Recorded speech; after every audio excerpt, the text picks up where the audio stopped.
This is HSBC Global Viewpoint, your window into the thinking, trends and issues shaping global banking and markets. Join us as we hear from industry leaders and HSBC experts on the latest insights and opportunities for your business. A heads up to our listeners that this episode has been recorded remotely, therefore the sound quality may vary. Thank you for listening.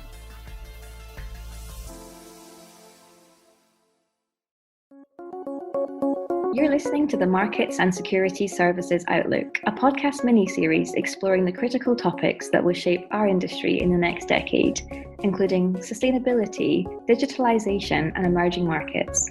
Find out what's driving the global outlook for institutional investors and where the opportunities and challenges lie. Thank you for joining us.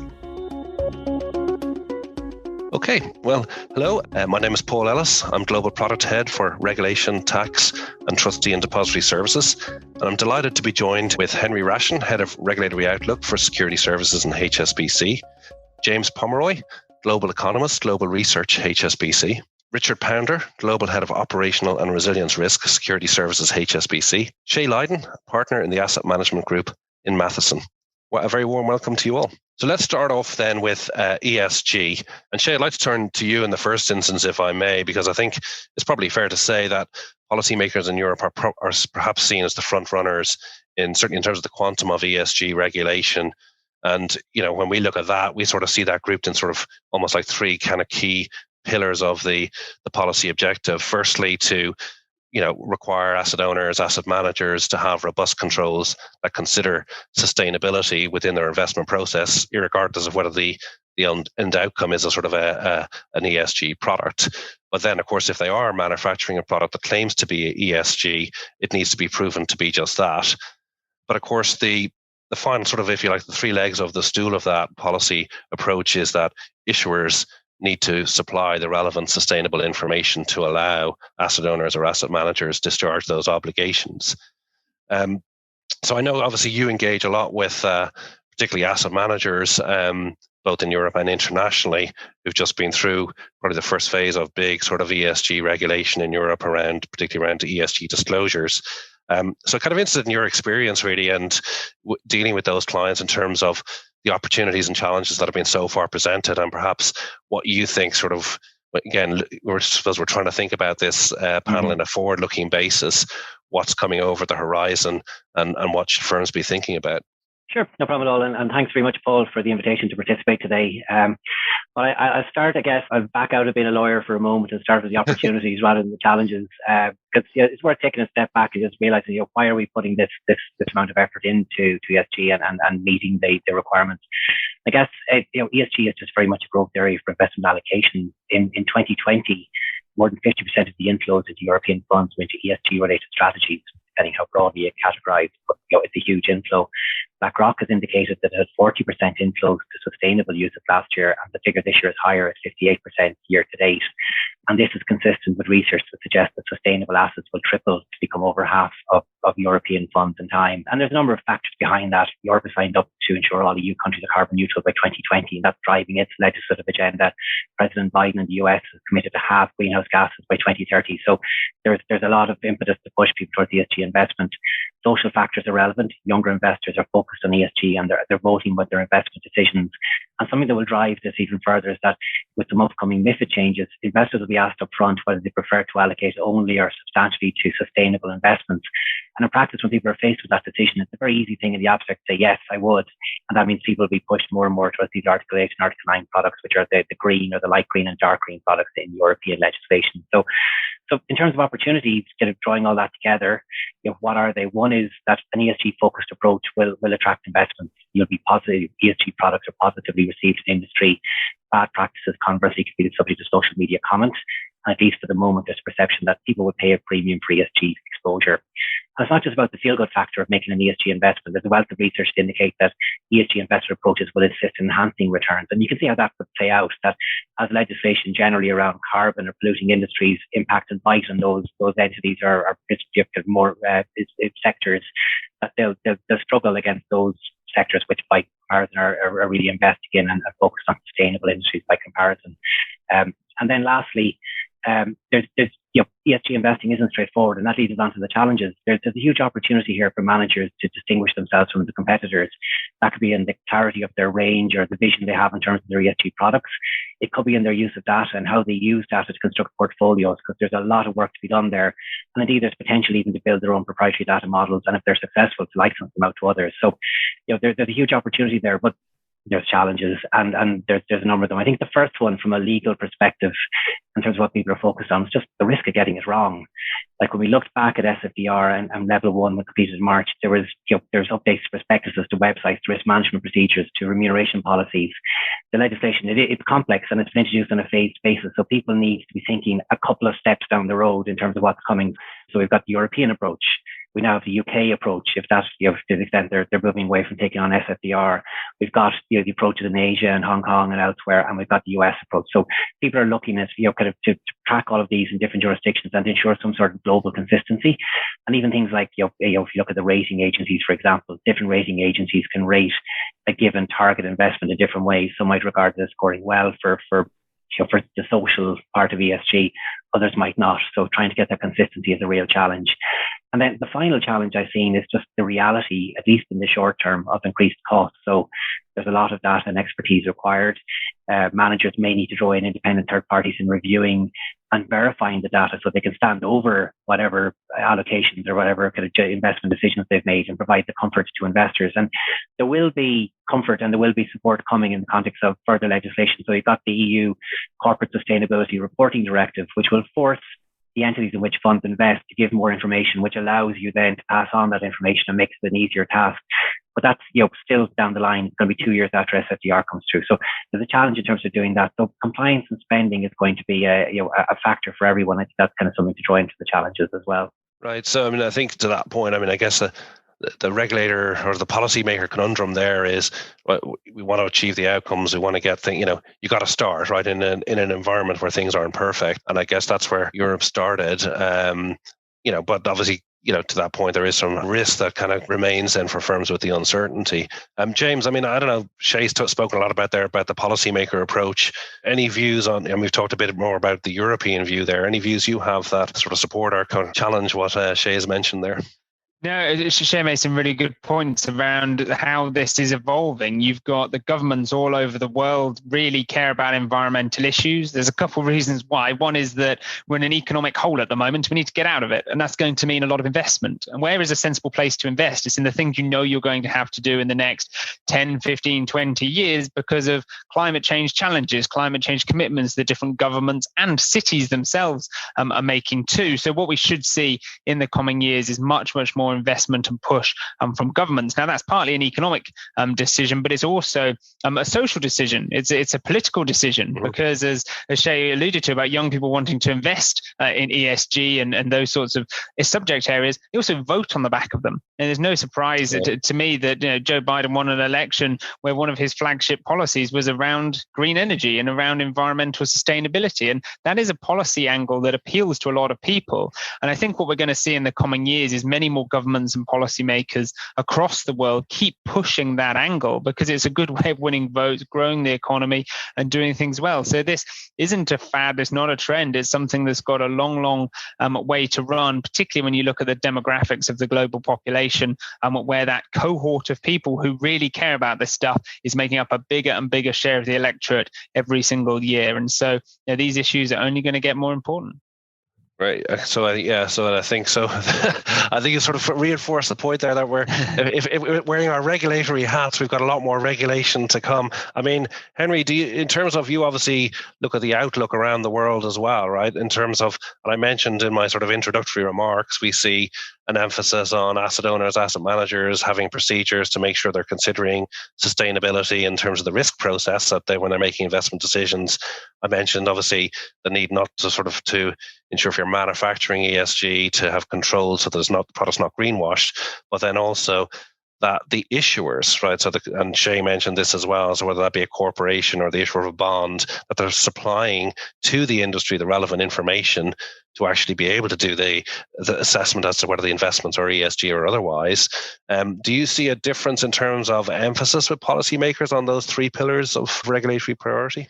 I think there's a certain consensus amongst regulators around the world in terms of the importance of the disclosures by issuers on this topic that's very much grown up in the last 12 to 24 months. We see a lot of work being done on that. And the EU is certainly out in front, I think, from what we've been hearing, in terms of the investors' responsibilities in that direction as well, in terms of where they place their money.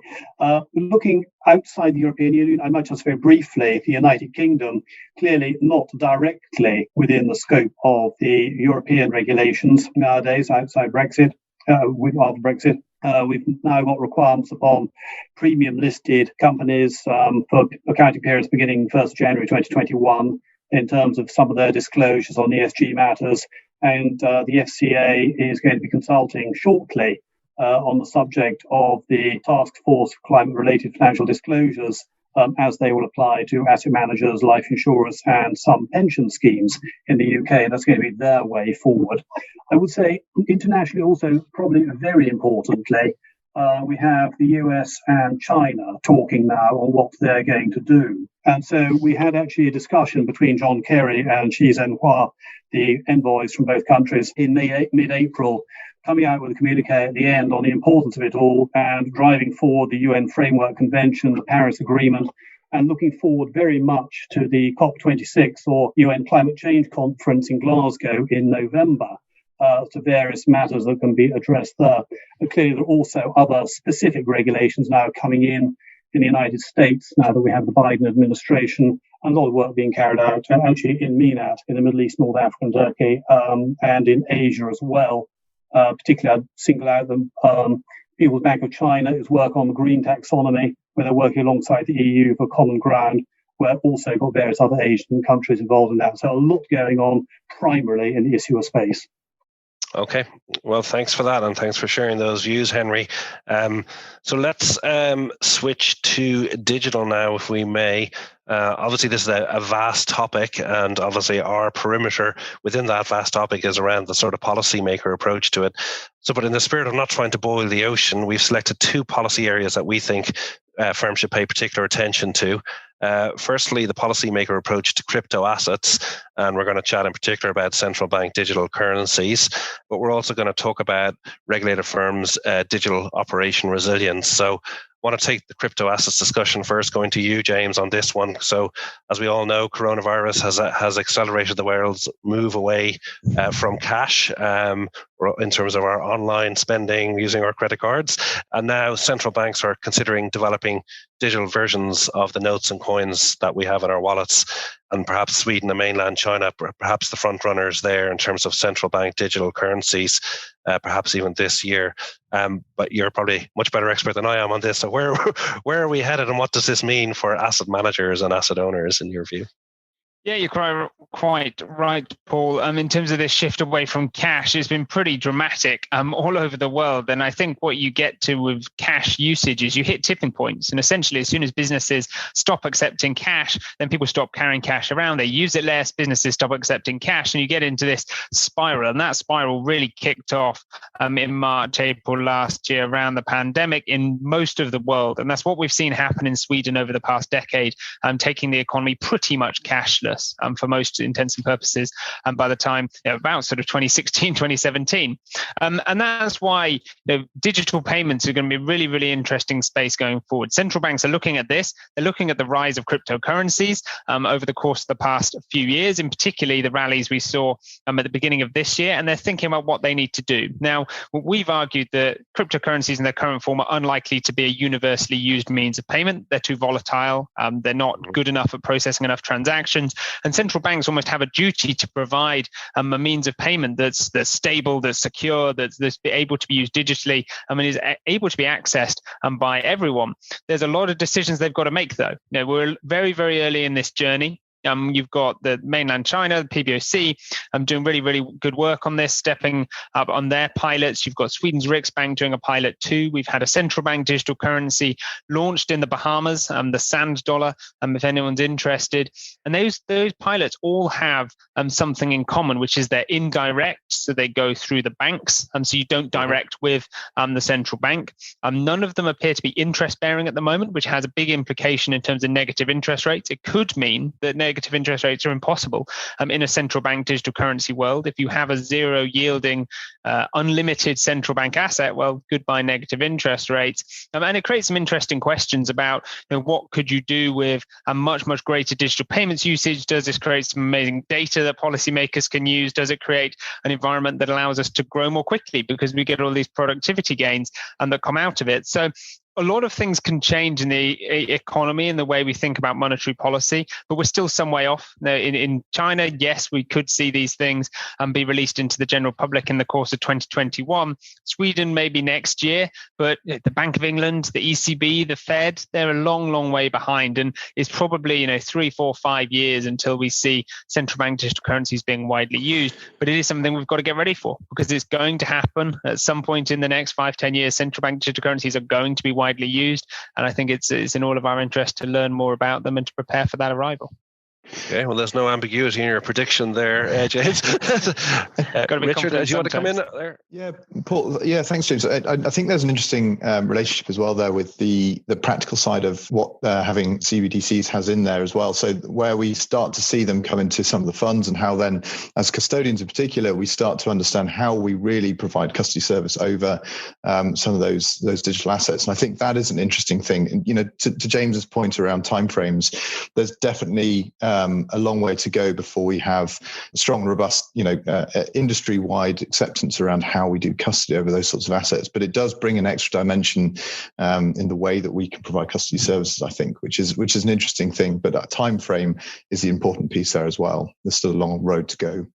True. I mean, I think myself and Henry's experience internally dealing with our folks in our digital product development team is they ask us about how do you sort of interpret this in the context of the regulation. I mean, not meaning to sort of poop the party. I think that has been always been a little bit challenging, right? Because it's been unclear, and it probably needs me neatly into sort of the question I had for Shay, right? Because I think now we're starting to see, again, I just was going to take Europe as a proxy, but I don't think it's an invalid proxy for the rest of the world in terms of we can see coming onto the rise in this markets and crypto assets regulation in Europe, where I think there is clearly the intention to create greater definition of how we sort of consider these assets, cryptocurrencies, etc., stable coins. So, and I'm sure as a lawyer, without it's sort of flatter you on this one, Shay, you like legal certainty, right? So in terms of that regulation, what do you think or see within that as sort of the big developments that our clients should sort of be looking out for in terms of that emerging regulation? Sure, although I should probably give a clarification first. They're probably like the right legal certainty. There's nothing. If people dive in too quickly, we get the wrong answer. It could be dangerous too. I think you're right in terms of it's been a real challenge for people to try and figure out what is a crypto asset. Is it some form of a commodity? Is it a financial instrument? How do you regard it as kind of the first stepping stone to actually deciding what a product might look like? And MiCA is part of the European response to that. So it stands for the Market in Crypto Assets Regulation. And in many respects, it's a bit like the other MI, MiFID, the Markets in Financial Instruments Regulation. It's a similar sort of structure.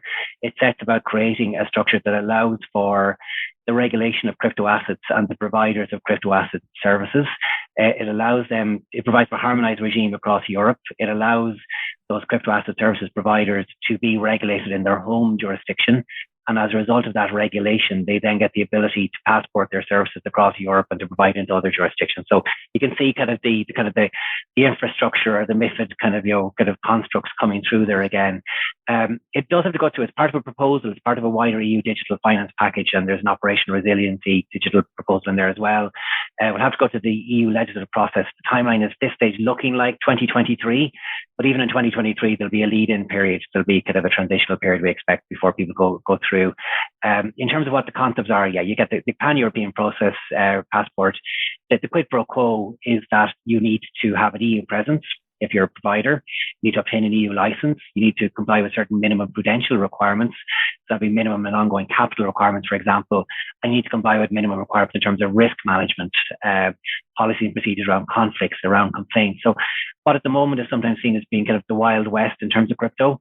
You can see how the regulators are taking, and expanding their existing rules, and the legislators, the existing rules, and giving member states and effectively stretching them to cover this new asset class and to provide a kind of a coherent regime. The challenge will be in kind of, how extensive that regime is and the sort of hoops people need to jump through in order to comply, but the coverage is coming. So there was always going to be that concern that the regulation, based on what we all know today in terms of the securities markets, could perhaps trim the innovations. Was that's going to be the concern, and why it's important for firms to play a part here? I don't know, Henry, do you want to add anything on that discussion quickly? I think that's pretty comprehensive. I think important to note, I was covering service providers and issuers. A lot of points we've seen before from things like MiFID in terms of processes, qualifications, conflicts of interest, licenses and capital requirements, as Shay mentioned. Also, one slightly newer one, I suppose, is the subject of, in some cases, liability for lost assets and replacement of assets, and points like that will certainly need to be watched when this is implemented. Okay. What would be the advantages for a retail investor in a developed country using a central bank digital currency? It's one of the biggest questions I'm asked is why bother? And it's one of those things where the developed market, where we all have access to digital payments, or most of the population have access to digital payments. Why would you rip up the plumbing and start again? If in your house, if you've got hot water, you don't suddenly refit all the pipes. And that, I think, is a perfectly valid question. The answer is really in twofold. One is it making a better system. The technology has improved in a way that allows us now to build a finance network that is much more streamlined, much more efficient, much quicker, and cheaper. And actually, there's a cost saving that comes out of this streamlining of digital payments if you can design it in the right way. That could be estimated at about 0.5% of GDP, even in developed markets, and that's huge. Right. And I think actually that's a substantial reason why we should start going down that route, and why central banks are thinking about it. But if you're a person on the street, if you're an investor, if you're a consumer, if you're a retailer, really, actually, the difference in your day-to-day interaction with payments between a central bank digital currency and what you have today is pretty negligible. You wouldn't notice. You wouldn't notice any difference. You still use your bank card or your mobile phone, and nothing really changes. The thing changes, though, for people who are paying fees. Now, essentially, if you think about all of those payment fees that exist within financial system, so be it small retailers paying card fees, be it processing fees, transaction fees, all of those things, over time, technology is going to take those fees to zero. And I think that will provide a substantial uplift to economic activity, because what you're going to see is all of the frictions drop out of the global economy. And I think that's really good news. But they're small enough individually, you think, is it worth doing all of this for this very, very small benefit? But actually, in some, those benefits could be quite transformational. And I know the question is about the developed world, but that's why in the emerging world, this could be really, really powerful. Because if you think about digital payments in many emerging market countries, they're not used commonly because of these really, really high transaction costs. So if you crush those transaction costs, suddenly digital payments become much more usable. That brings people into the banking system. Then you start really thinking about the other benefits that come from that, access to credit, savings, all of those things. And this could be genuinely transformational for growth there. So I think that the benefits may feel quite small, but I think they multiply quite quickly.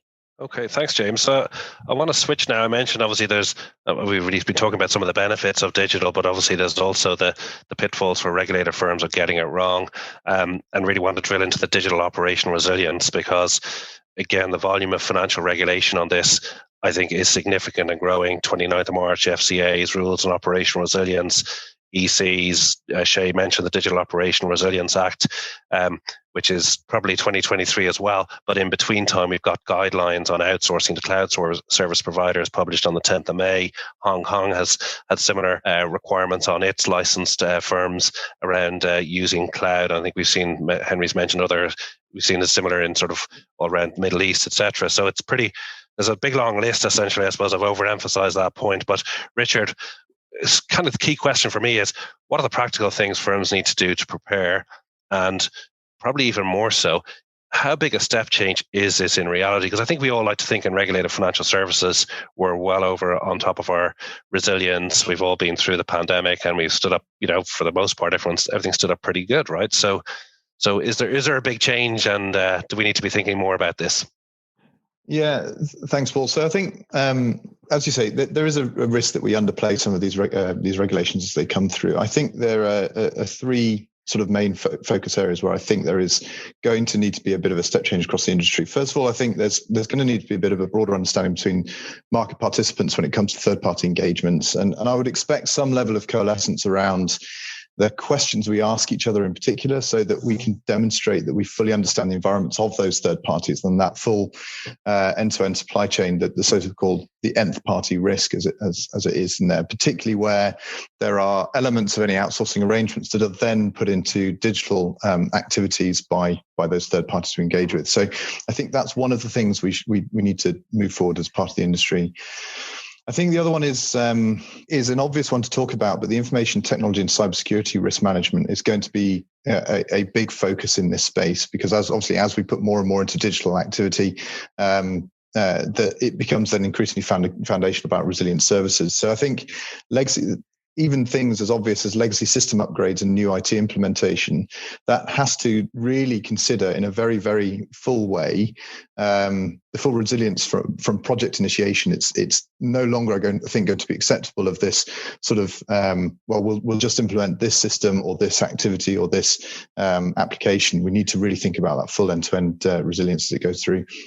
And then, which leads me on to the last one, really, around substitutability. The Digital Operational Resilience Act specifically talks about some of the substitutability. And I think there is a risk in the industry at the moment that we move everything onto a digital platform and lose sight that, where and when things go wrong, because things like the UK policy statements for operational resilience, that specifically talks about stress testing and scenario testing of our processes, an assumption that things will go wrong, that we have to plan for what those fallback options are. And it has to be, again, on the micro level as well as the macro level.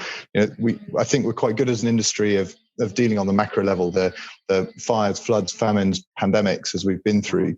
But I think there is more to do in the space of the micro level. Within our specific processes are the weak points?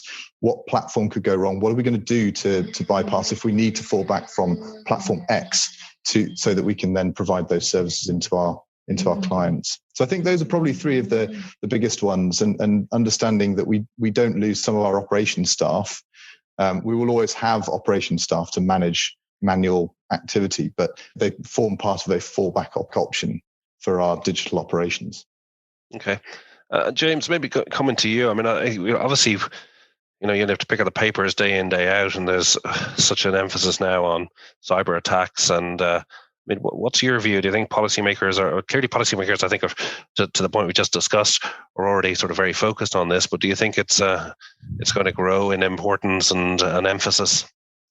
Most definitely. I think there's a couple of things that are important here. One is how quickly the general digitization of the economy has been accelerated again by the pandemic. It's just another one of those trends. Now, think about how much shopping's online today versus a year ago, and think where it's going to be in 10 years' time. Well, we're sort of nudging to the idea that we went from about 15% a year ago, up about 25% today, depends on where you are in the world, goes up to about 50% by 2030. Certainly, you're dealing with a lot more transactions going digitally, and that's just an example that's talking about retail. Think about all the other transactions going digitally, all of those things. It's become a much bigger part of the economy, much bigger part of policymakers' sort of focus, and clearly the risks grow as well, because you're dealing with a completely different type of crime, completely different type of risks that are out there, and policy is going to have to tighten up on that front too, just because it becomes so much bigger. And I think there's a general underestimation in society about how digital the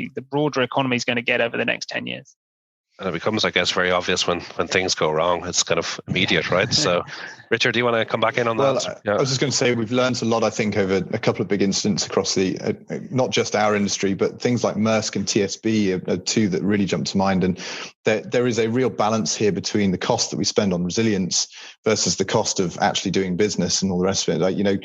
We talk a lot about things like network segmentation, for example, across our IT infrastructures, particularly in large organizations like HSBC, and how we manage those two things. And to James's point, the more we go digital online, the more the reliance there is on digital products, the more we have to really factor in those resilient processes and where we segment the network versus where we have the resilience across things like flat network structures. So, on the technical sense, there are some very practical things to talk that we need to focus on to make sure that we have good resilient services, but equally are in a place where we're not spending all of our capital only on those resiliency aspects. It's got to be a risk-based decision on those.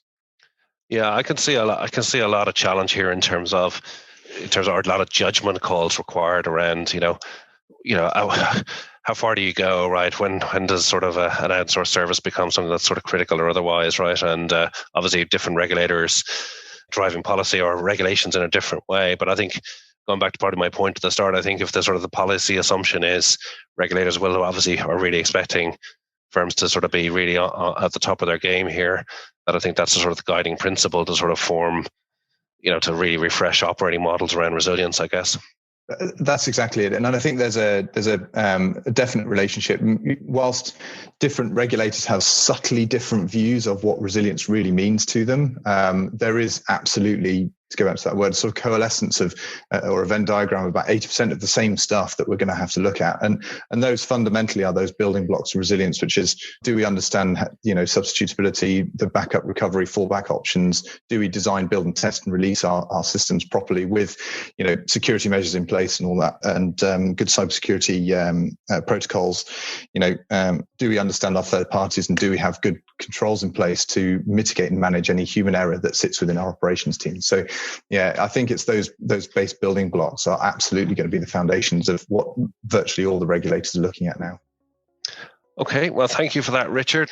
I would obviously sincerely like to thank Henry, James, Richard and Shay for giving us the benefit of their expertise and valuable time today. I think we could have easily gone on, guys, for another hour on these topics. So I think really appreciate you sharing your thoughts. I'd also like to thank everybody for joining.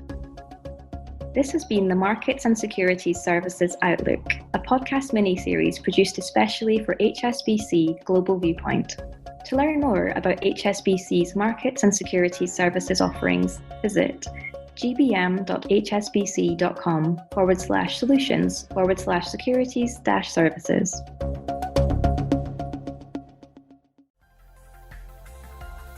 Thank you for listening today. This has been HSBC Global Viewpoint, Banking and Markets.